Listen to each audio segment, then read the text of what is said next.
Welcome to the Thrive TV Show with Lauren Parsons, helping you boost your health, energy, and productivity. Hi there, and welcome to another episode of the Thrive TV Show. My name is Lauren Parsons, your host today, and I am joined by the one and only Calkoen from Auckland, New Zealand. Great to have you with me, Cam. Oh, Lauren, thank you. It's awesome to be here. Such a pleasure to connect again. We were just saying that it's been a few years since we've been together in person, so it's nice to connect today. And we are talking about how to dream big, achieve more, which really is Cam's catchphrase, and he gets to travel all over the world usually and share this with thousands and thousands of people. And it's a pleasure to have you with us today. We're going to talk about three things: resilience, perspective, and reimagining. So really excited. But before we dive into that, Cam, I just wanted to go through our quick fire round and ask you some this and that questions. So are you ready? Cool, let's do it. Okay, so tell me, cats or dogs? Dogs. Oh, nice. Introvert or extrovert? Oh, that's very interesting given what I do. Mainly an introvert, but an extrovert in my job. Yeah, being a professional speaker, you kind of need to switch it on. Okay. Yeah. Logical or creative? Creative, definitely. Nice. Would you rather be lost on a mountain or an island? Ooh. Tropical island? Yeah, tropical island. Yeah, probably tropical island. Yeah. Be on the beach. Okay. Singing or dancing? Dancing. Nice. Yeah, Batman or Superman? Batman. Salad or hot veggies? Hot veggies. A nice roasted vegetables be good. Oh, nice. Okay. And Ferrari or Lamborghini? Oh, Ferrari. Okay, nice. Excellent. Nice to get to know you a little bit more, Cam. Fantastic. So for those that don't know Cam, they may or may not know that he's an amazing motivational speaker. And so often motivational speakers have become so because of a life-changing event. They've lost a limb or been a reformed drug addict, been in a gang or in prison. And this has inspired them to be change agents through motivational speaking. Given that Cam was born with cerebral palsy, his life has been normal for him since birth, and his life would have carried on in whatever direction he chose to take it. The fact that he's chosen to extend himself way out of his comfort zone and has done two things that doctors said he would never be able to do to a very high level, running and speaking, means that the message Cam delivers is so powerful and so unique. His message has inspired people to believe things are possible way beyond their thinking. So it's such a pleasure to have you with me, Cam. So tell us a bit about your story. Take us all the way back and just tell us what it is that's brought you to doing what it is you're doing now. Give us a bit of an overview. Yeah, so thank you for the introduction. It's always nice to hear a few words and think back on the journey. And it really has been a journey fueled by dreams. And I mean, I was born with cerebral palsy, and we were given a pretty bleak outlook at the beginning, you know, walkers, wheelchairs, trouble talking, trouble walking, you know, and everything was, from a doctor's perspective, was about getting me to the position of normal. Thankfully, I had parents who really focused on thriving, and not as in achieving excellence or not as in being like a forceful parent, but in terms of, I often ask them what decision they made at the point they heard I'd been born with cerebral palsy, something they could not control, something they did not expect, something that there was no book for. And they always say to stay true to the dreams that inspired us to be parents. So when I'd come home from school and be like, you know what, I want to play football, they'd be like, okay, cool, let's do it. I want to go skiing. Okay, cool, let's do it. And it wasn't that it was easy for us to do things like skiing, but the reasons for saying yes for them were way more positive than going, oh, we can't do it. We've been told you can't do it. Let's look for ways in which you can do it. So by the time I was a early teenager, for a really tough part of life, you know, becoming a teenager is tough for anyone. Yes. throw in a spice or cerebral palsy or disability, and it makes it a little bit more gnarly. But you know, life is tough. Life has tough moments for everyone, and it doesn't mean that it can't be exciting, that it can't be awesome. And so got through there, had support, went on to be able to represent our country of New Zealand in athletics, got involved with some great charity work, raised a lot of money to build a disability resource centre, set up a successful mentoring program at the time, and now get to travel the world, and well, right now in New Zealand as an inspirational speaker. Fantastic. And I know there was one story that I really loved that I've heard before about a letter that changed your life as a teenager. Can you share a bit about that? It's actually up on my wall behind me, and that's just a coincidence. But so as a teenager, I was feeling different, right? I was looking and thinking, will I ever be competitive in sport? Will I ever be successful in business? Will I ever have an amazing home, beautiful wife, all that kind of stuff? Feeling really different and putting all the challenges in the way. And my mum, she's got one thing that's amazing. She's got lots of things, but thankfully she's resilient. And she, you know, she was hurting. Like, mum and dads don't want to see their kids in pain. They don't want to see their kids talking about suicide and depression and anger. Like, that's not the dream when you step into parenthood. But mum kept digging, and she was digging into that barrel of hope, and she hit something, and she decided to write a letter to the one person that made me smile. And that was a guy, Jeremy Wells, newsboy from a Havoc TV show. And I loved him, his style, his sense of communication, the fact that he was on TV, everything he did, I really was inspired by. And mum had written a letter to Jeremy. I don't know what was in that letter, but one day I returned home from a pretty crappy day at school, and next to the biscuits and the milk was an envelope, and inside that envelope, this 2-page letter from Jeremy Wells. And in that letter, he's telling me about his experiences at school and life, and how difference is a good thing, how the people who count in this world look for those who are different. And and from that point on, I realized that I could either sit down and I could watch my dreams pass me by, or I could get up and I could chase them. And you know what? I'm really grateful that I had a dream. So ever since I was a kid, I believed I could do something truly awesome in this world. I didn't really know what that was going to be, but I knew that I wanted to be able to travel this world. I wanted to be able to entertain, and I wanted to be able to connect with a lot of people. And so receiving that letter from Jeremy gave me more belief in my dream. And so it was a real chicken and egg. I don't know if I'd had my dream, if that letter would have spoken to me as powerfully as it did. But what it also reminded me about is the importance of communication. And we don't know what words are going to have as an effect on other people. I don't know if Jeremy knew at the time he was writing that letter what impact it was going to have on my life.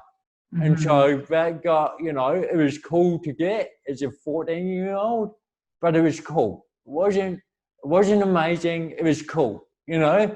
And then as I got older and I started reflecting on my life and realizing how important that letter was, is when I got it out and I started telling that story. And then we got to meet up. You know, I told that story to so many people all over the world, and I thought, how cool would it be if Jeremy got to hear it from me? And so I jumped on my social media. I said, does anyone know Jeremy Wells? 2 days later, we were meeting up at the food court, and now I have that framed up on my wall with the photo with the guy that made the introduction, because small words inspire big actions, and it's by my door, because every day I step out, I go, if things aren't going to plan, how can I still be who I want to be in this world? And I be who I want to be through passing on those messages that inspire. Nice, absolutely, so true. Small words create big actions. And one thing I often share is, to never underestimate the power that you have to influence and impact on someone else's life. Everyone that's listening in here, you have the power to, through an act of kindness, through an act of reaching out, giving out, generosity, to impact on other people's lives. We all do, and it's amazing to see It's what can come from charging, that. it's really powerful. It's really supercharging when you give out positivity, right? When you even just walking around with a smile, sitting upright, expanding yourself, having deep breaths, the clarity around any situation 10 times better than it is if we're negative, looking down. And look, it seems so simple, but I think especially right now, it's simple things we need to remind ourselves of, right? How we view ourselves, how we view the world is going to make the difference between whether we survive or thrive. And I truly believe we can still thrive. Yeah, absolutely. And this is why I created Thrive TV, is to share these stories of choosing to and stepping towards and leaning into thriving. And I also really like to pick up on what you said about that reflecting. That as a 14-year-old, that was great receiving that letter, but it's often as we reflect back on the things in our lives and celebrate. And I think that this period, the COVID-19 pandemic in 2020 has given us this bigger opportunity to reflect on our lives. I've seen a lot of people doing a lot of reflecting and perhaps imagining and reimagining how they want life to be. So you said we're gonna talk a bit about resilience. So Cam, tell me, what is resilience to you, and how have you used resilience in your life? Yeah, well, my father, he always wanted to be a dog trainer. He was told here in New Zealand that he couldn't be a dog trainer. He moved to the other side of the world. Long story short, he got the opportunity to train a wild wolf. And from training that wild wolf, set up a TV show, got in, 35 years on, is still living his dream as a professional dog trainer. And if we touch on the theme of resilience for a little bit, his dad is told, because of the environment that he was living in, the world he was growing up in, but he was too dumb to train dogs because he had dyslexia. And back then, having dyslexia was huge. It was the great unknown. But if you can't spell properly, how on earth could you be smart enough to train an animal? Yet Dad believed in his dream so much. He had resilience. He got to the other side of the world. Through that resilience, he got the opportunity to train a wild wolf.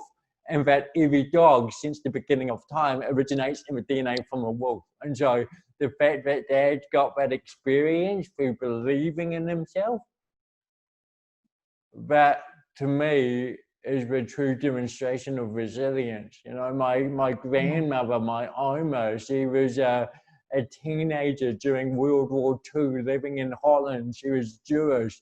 They went from extreme wealth to having nothing at all, from having maids and servants to doing everything for everyone else.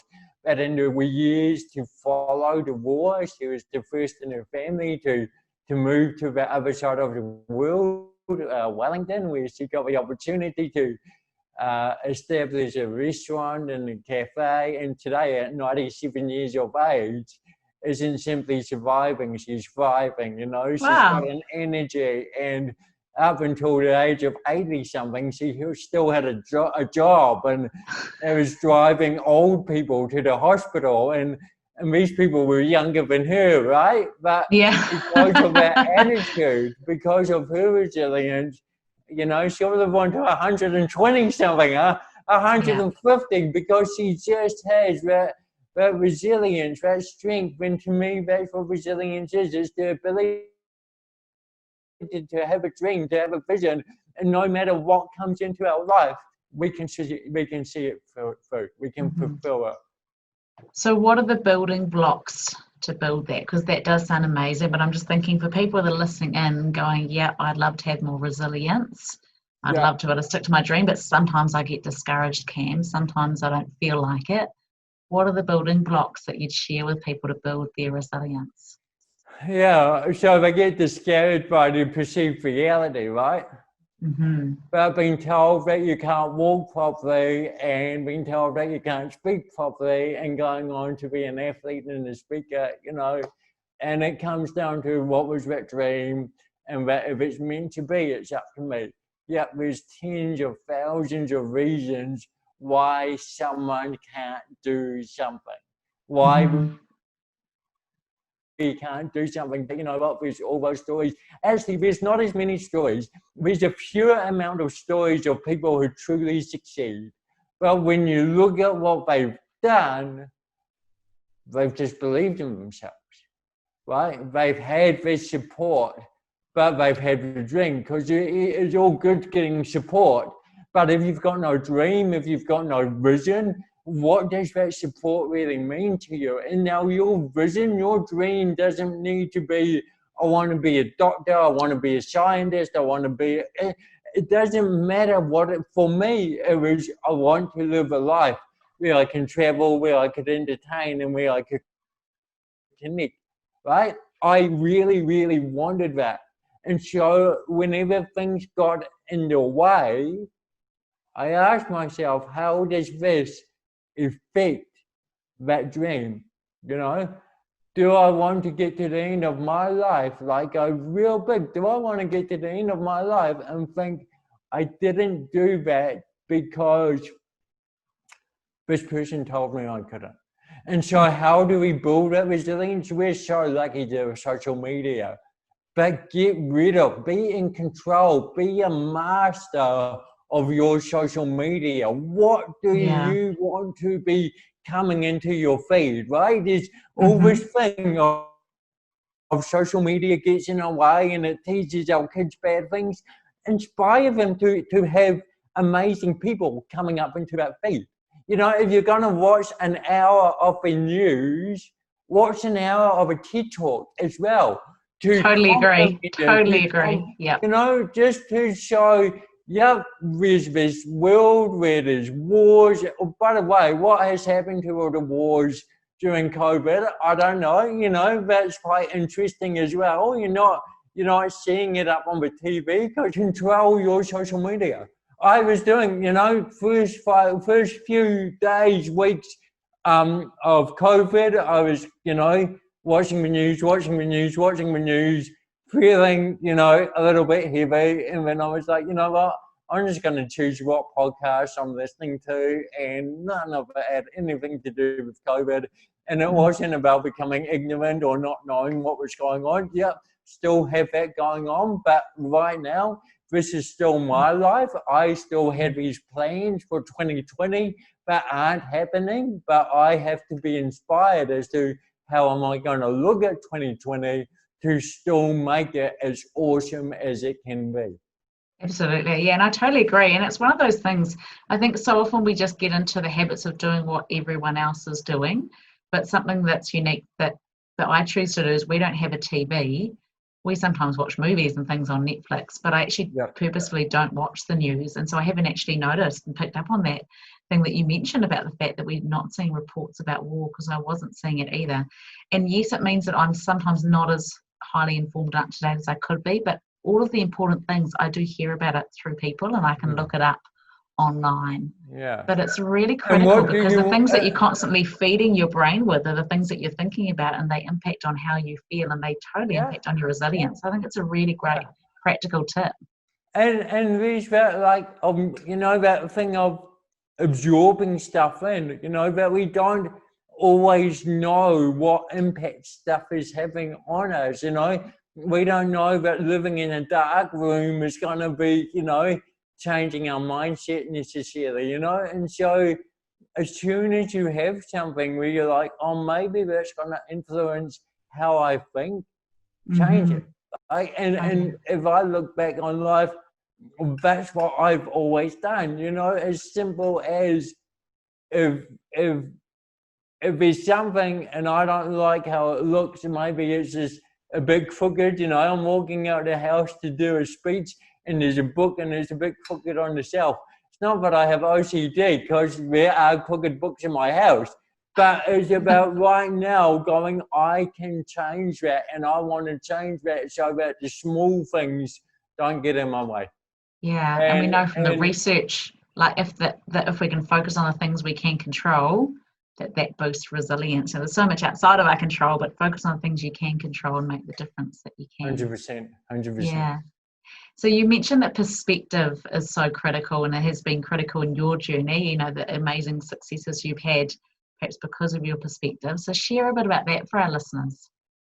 Yeah, well, I remember my grandfather, it was the night before Christmas, and I'm sitting on his knee, and he says, tomorrow, my boy, you will get some amazing gifts.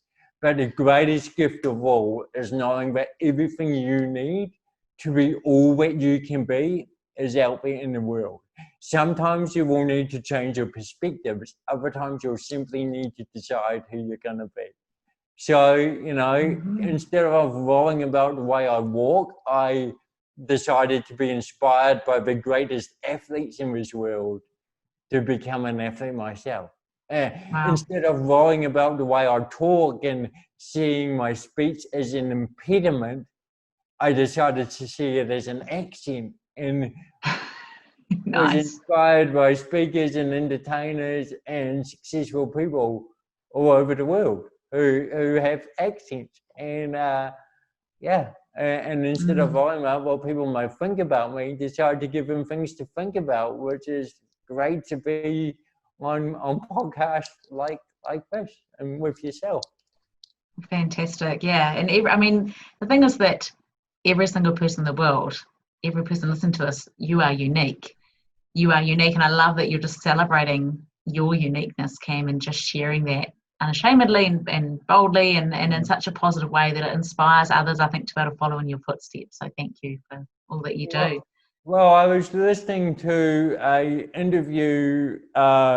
old interview with the film director, Martin Scorsese, and he said that the more personal I make my movies, the more universal they become. Yeah. Which is what I've experienced. You know, 99% of my audiences don't have cerebral palsy. You know, they're not speakers. They're not. Real life isn't the same as my life, just as real life isn't the same as my life. But through speaking about what's real, mindset, perspective, attitude, dreams, commitment, this is stuff we all have. And that's where you find the audience hearing something but reflecting on their own life. And as a speaker, that's what I aim to do every time. Fantastic. Yeah. And I know you talked about this powerful word of reimagining.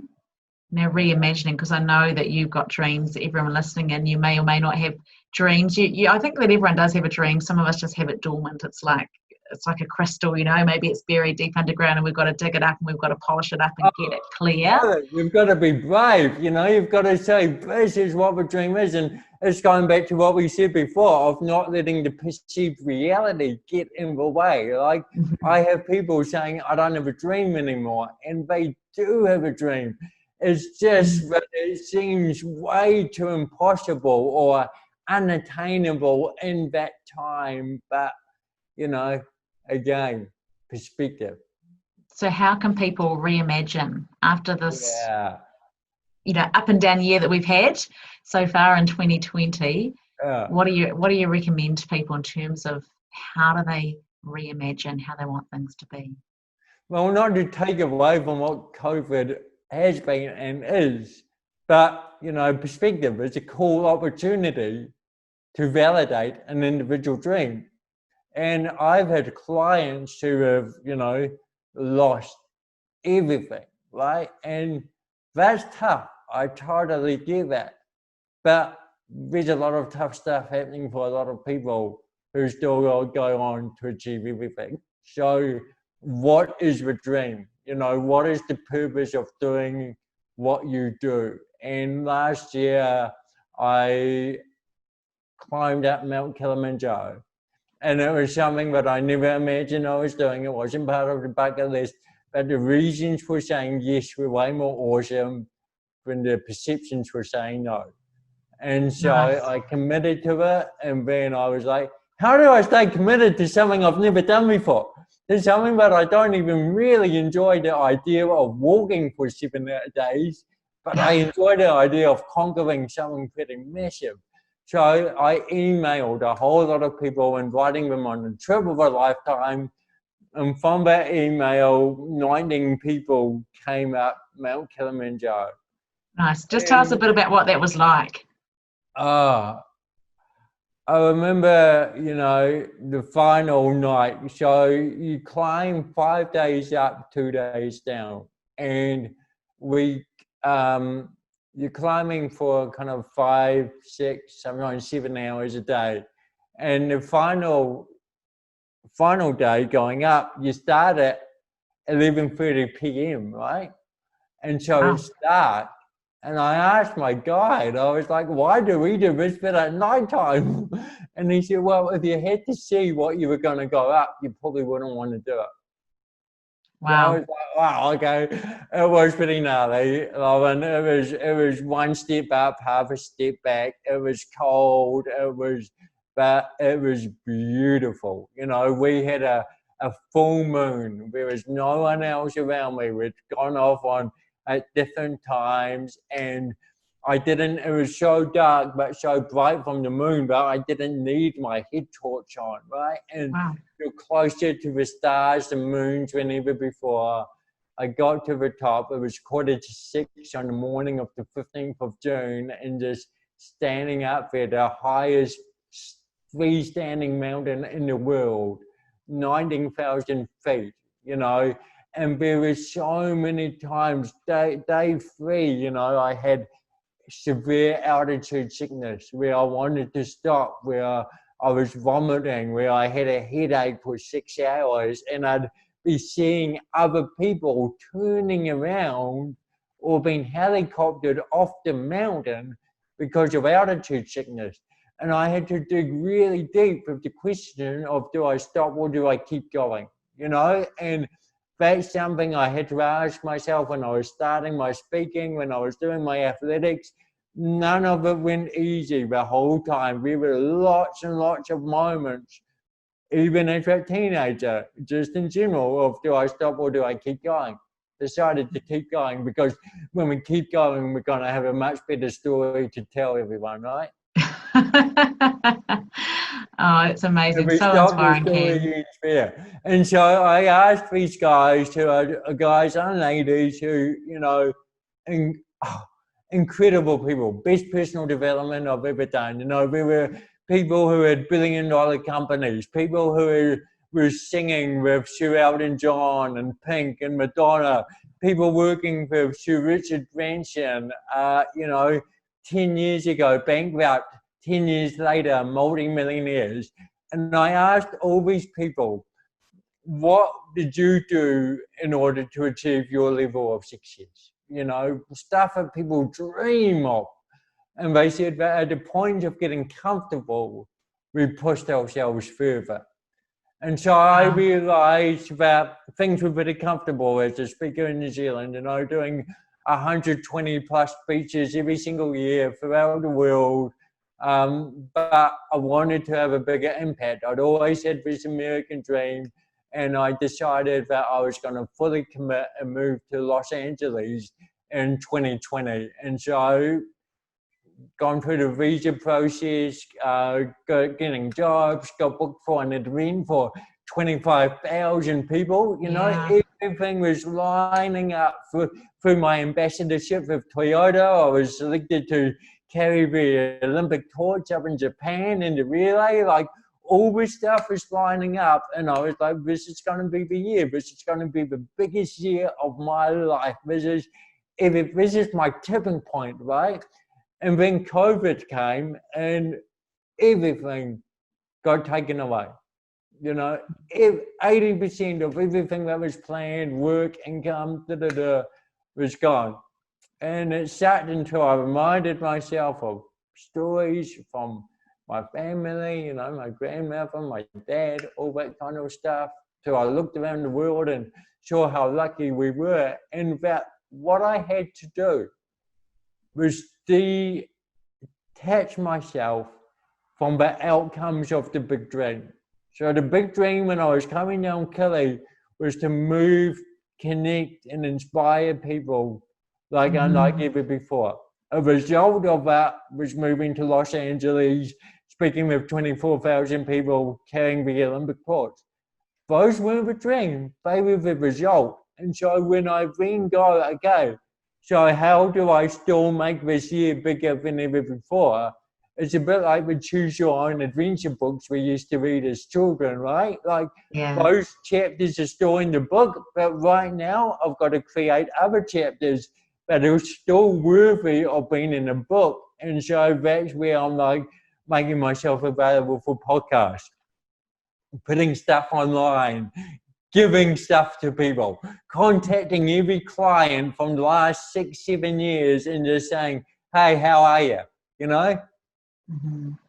Absolutely. that makes 2020 still big. The miserable results may not be the same, but miserable results can always come back.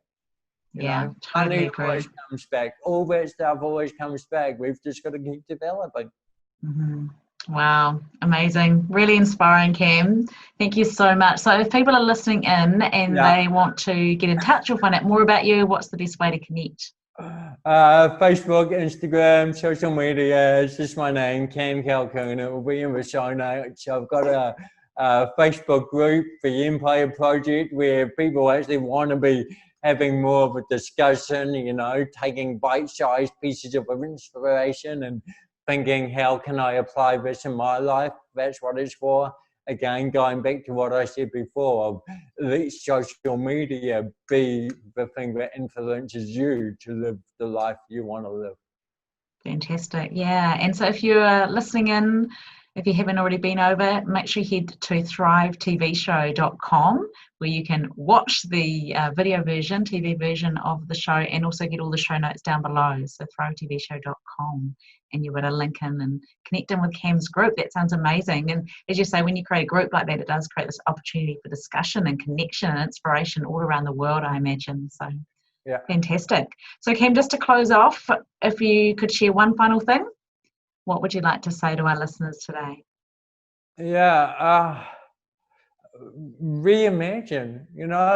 As a kid growing up on our table was a bowl, and it was a black bowl with gold lines, and I just thought it had always been like that, but what it had been was a normal bowl but had broken and been stuck back together with liquid gold. And the Japanese have a saying that when something breaks, be it an heirloom, a bowl, or something of value, we have a choice. We can throw it out, and when we throw it out, we lose all the wisdom, experience, treasures that go with it. Or we can try and stick things back together. We can get the PVA glue out and stick it up on the page and look at it and know that it was never quite as awesome as it was before. Or we can stick it back together with liquid gold. And when we do that, we make it more valuable, stronger, and way more awesome than it ever was before. And now, coming through the season that we're all experiencing as a world, a beauty is that we now have been, had it proved to us that we have way more in common that makes us different, And I've always believed that, and I think that's why I've been able to do what I do. I think that's why communicators do what they do. Comedians, musicians, is realizing that you have way more in common than what makes us different. And that although we may not be broken, we may only have a crack in us. Maybe some people had a narrow escape from COVID, but each and every day we get to choose how we put ourselves back together to be stronger, more valuable, more awesome than we ever were before. Beautiful. And I know there's a lot of people that have had shattered dreams, shattered plans, and that's some really inspiring and poignant words to think of, a way to look at putting things back together, reimagining for the future. So thank you so much for your time. Really great to connect with you, and such a privilege to be able to share your words with our listeners today. So that's been another episode of the Thrive TV show. Go out and thrive.